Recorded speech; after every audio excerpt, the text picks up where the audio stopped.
होता रहा है।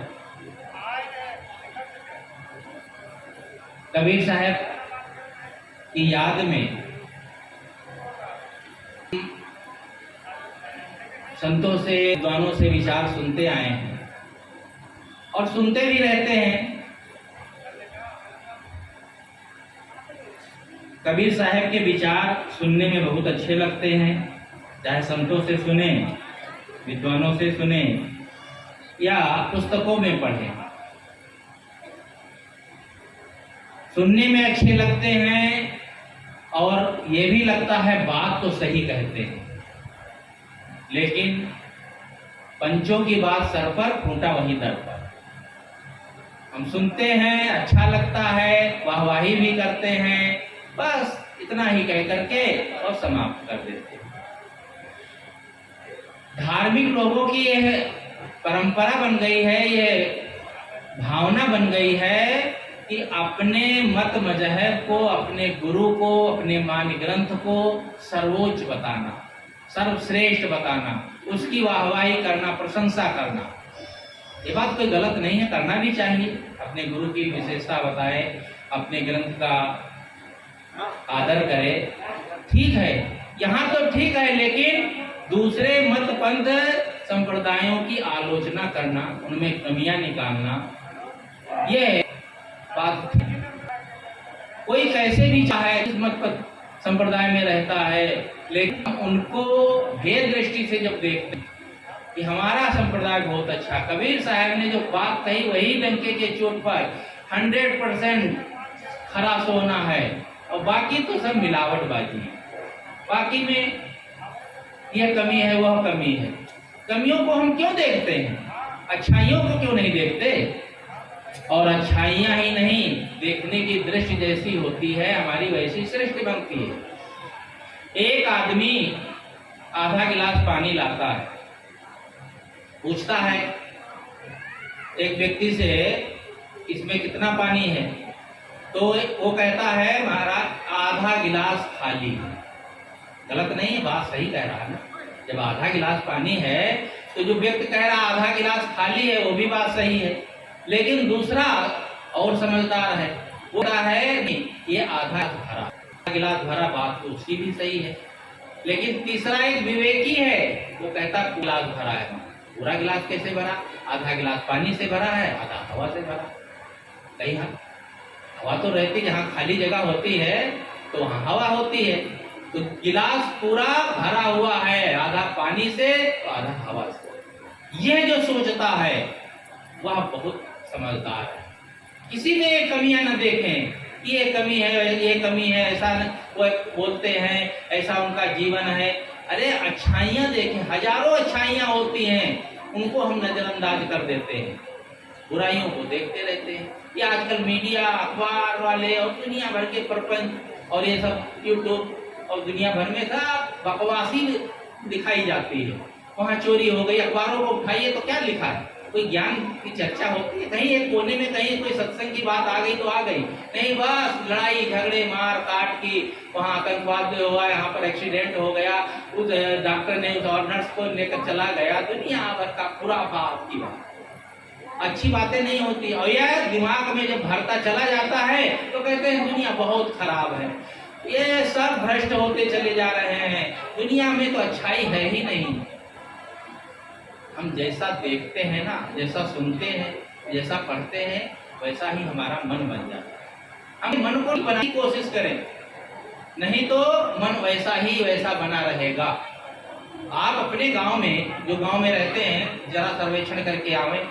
आपके गांव में कितने चोर हैं, कितने डकैत हैं, कितने आतंकवादी? आतंकवादी तो शायद ही मिले, चोर डकैत भी नहीं, कहीं अक्का कोई होगा।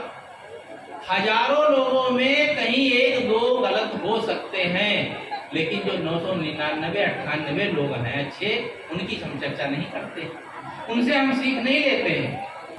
अच्छाइयों से सीख लेना चाहिए। इसी तरह से धर्म में भी अपने मत मजहब की अच्छाइयाँ देखना चाहिए, उनका आदर करना चाहिए, अपने गुरु का, संप्रदाय का, लेकिन दूसरों की कमियां मत देखें।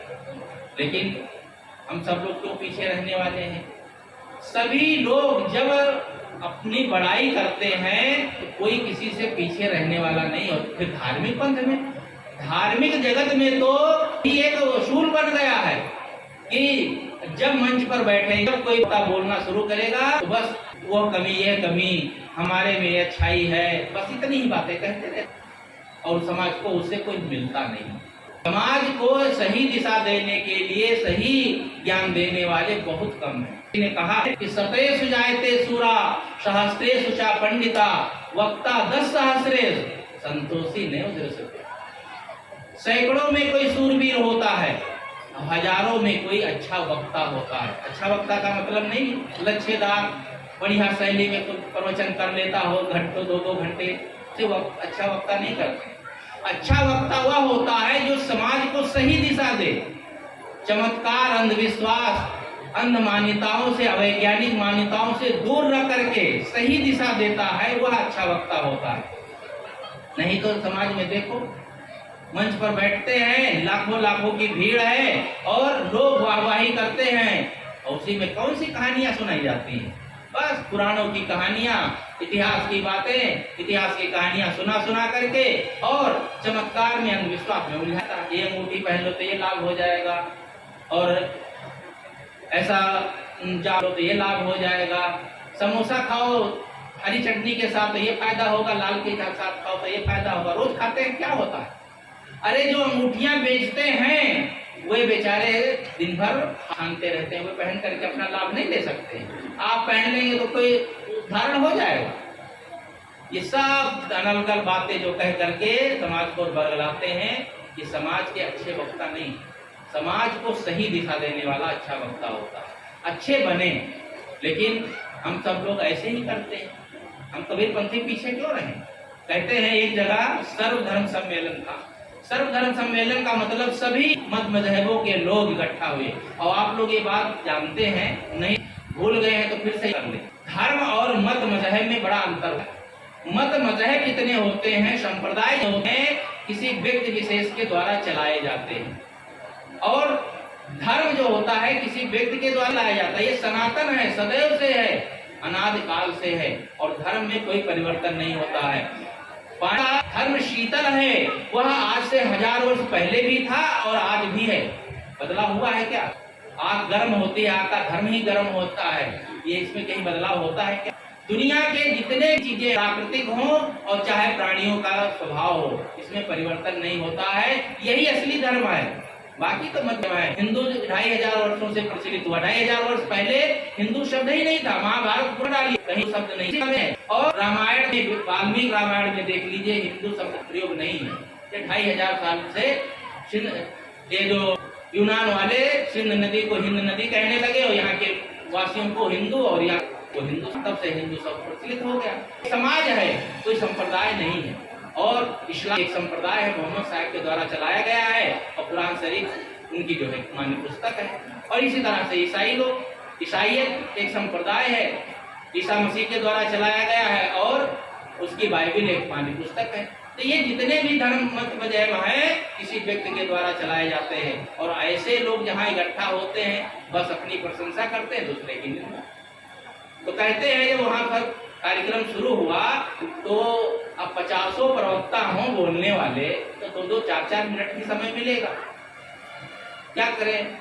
2-2, 4 मिनट समय दिया गया, तो 2 मिनट प्रवक्ता को बोलने को दो, क्या कहेगा? वो तो भूमिका भी नहीं बन पाएगी। तो वो 2 मिनट में क्या बात कहेगा? बस इतना कहेगा कि हम जो संप्रदाय में हैं, मजहब में, वो बहुत अच्छा है, और बाकी तो सब बेकार है। बस इतना ही कह पाएगा बेचारा। तो सबसे पहले एक ईसाई पादरी बैठे थे, उनको समय दिया गया। वो नहीं, इस्लाम के मानने वाले, मोहम्मद साहब को मानने वाले, उनको समय दिया गया। कहा देखो मेरे यहाँ मोहम्मद साहब पैगंबर बन करके आए हैं, खुदा के, ईश्वर के। आप ईश्वर कहते हो, खुदा कहते हैं। उन पैगंबर हैं, पैगंबर कहते हैं संदेश वाहक को, जिसे आप साधारण भाषा में नौकर कहते हैं। कोई संदेश भेजते हैं, आज का जमाना है मोबाइल का, अब किसी को भेजने की जरूरत नहीं है। पहले राजा महाराजा अपने नौकरों से संदेश भेजा करते थे। रामायण की कहानी सुनो, अंगद जी जाते हैं संदेश लेकर के, हनुमान जी जाते हैं लंका में, ये सब कहानी आप देखे हैं, सुने ही हैं। कहा हमारे मोहम्मद साहब पैगंबर हैं और वे संदेश लेकर के आए हैं इस्लाम का। जो इस्लाम को मानता है उसकी जन्नत होगी और नहीं तो सब नरक में जाएंगे। ये बात अपनी थोड़ी 2 मिनट में कहकर बैठ गए। एक ईसाई खड़े हुए पादरी जी का नहीं, इनके यहाँ जो पैगंबर आए वो संदेशवाहक थे। संदेशवाहक कहते हैं नौकर। और हमारे यहाँ तो खुदा के पुत्र आए, यानी कि ईश्वर परमात्मा के, ईश्वर उन्हें कहते हैं, ईश्वर के पुत्र रूप में बन करके ईसा मसीह आए, तो उनकी बात ज्यादा प्रमाणित मानी जाएगी। और जो ईसा मसीह को नहीं मानता है और कुरान ईसाईयत में बाइबल को नहीं मानता है, उसका तो कल्याण होने वाला नहीं है। बात खत्म हुई। तीसरे एक राम उपासक खड़े हुए, कहा देखो भाई, इनके यहाँ तो नौकर चाकर आया, इनके यहाँ एक पुत्र आया ईश्वर का। अरे हमारे यहाँ तो स्वयं परमात्मा, परम परमात्मा अवतार लेकर के आए। उनकी बात सत्य होगी कि लड़के की और नौकर की बात सत्य होती है? मेरे यहाँ स्वयं परमात्मा आए।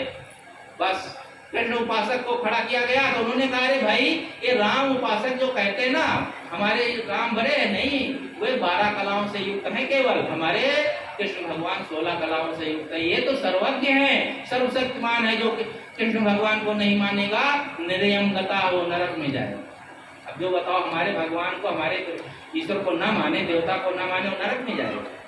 सब ये गाली देना है या धार्मिक गाली देना है, बस और क्या है। नास्तिक शब्द जो है, काफिर शब्द, ये सब गाली है, धार्मिक पंथ में चाहे।